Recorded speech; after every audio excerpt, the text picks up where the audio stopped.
তারেক রহমানকে স্বাগত জানিয়ে দল থেকে পদত্যাগ করলেন এনসিপি নেতা মীর আরশাদুল হক। জুলাই গণ অভ্যুত্থানের প্রতিশ্রুতি রক্ষায় এনসিপি ব্যর্থ হয়েছে বলে অভিযোগ করেন তিনি। সেই সাথে দেশের এই সংকটে তারেক রহমানের নেতৃত্বকেই একমাত্র বিকল্প মনে করছেন। তরুণদের প্রতি আহ্বান জানিয়ে ওই নেতা বলেন, হুজুগে না মেতে তারেক রহমানের ভিশনে যুক্ত হন। তারেক রহমানের স্বদেশ প্রত্যাবর্তনের দিনে জাতীয় নাগরিক পার্টির কেন্দ্রীয় যুগ্ম সদস্য সচিব মীর আরশাদুল হক জুলাই গণ অভ্যুত্থানের আকাঙ্ক্ষা পূরণে ব্যর্থতা অভিযোগ তুলে তিনি এনসিপি থেকে পদত্যাগ করেছেন।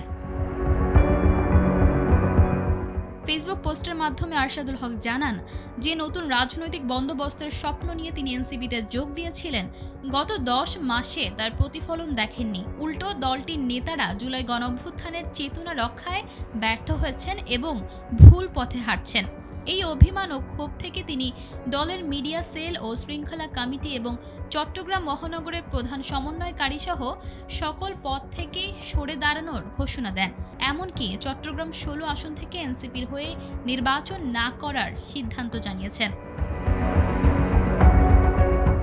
তিনি আরও বলেন, পবিত্র ধর্ম ইসলামকে ব্যবহার করে সমাজে বিভাজন তৈরি করা এবং মহান মুক্তিযুদ্ধকে নিয়ে বিতর্ক সৃষ্টির একটি প্রবণতা বর্তমানে বাংলাদেশে লক্ষ্য করা যাচ্ছে।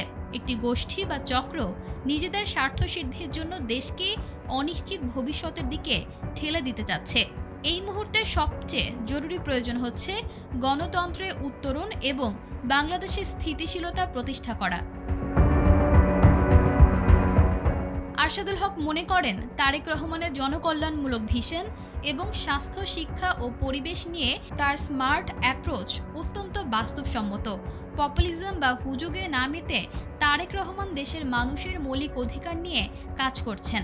বর্তমান পরিস্থিতিতে সবাইকে ঐক্যবদ্ধ করে নেতৃত্ব দেওয়ার সক্ষমতা একমাত্র তারই আছে।